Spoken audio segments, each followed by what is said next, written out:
Kani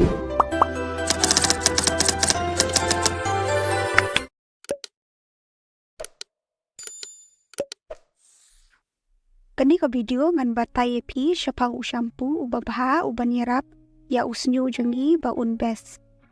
Kani kadai ka shampoo bangaju peden kamman kasi ka joy hair fruits banashna de kiso. Kani ka longkom ka conditioner.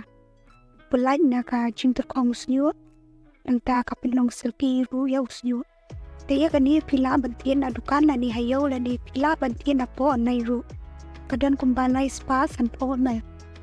Te pila ban nai hakatukaling banga bu apo description ru saklik hantum. Te pila ban te daw ni uwe ujaju barong sao balashna da uso pomegranate ban uso strawberry. Kador kadai aspa apsan. Te kamut nru spa rapo ml inyo atli. Te nada pitit kloi spa nru po ml inyo sautali. Kamut kador kalak anduna kasyong kloi spa kandai po. Te uniru ulong kumu conditioner hi.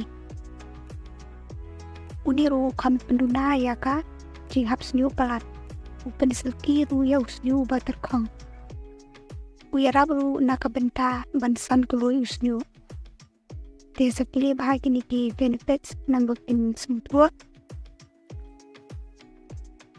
Kadika juhi nakabenta ki jrong bat bentai abaro dijai shniuh. Te nanta udon sa uni ui urong soru ubanashna da uso aplikat. Kaniru penyo atni lada pitir akadua arspa kanrio.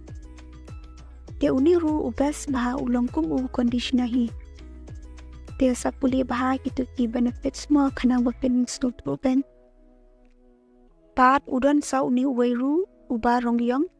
Te uni pat ubes baha kamtam nakabenta ki ba ay rong yung shniuh.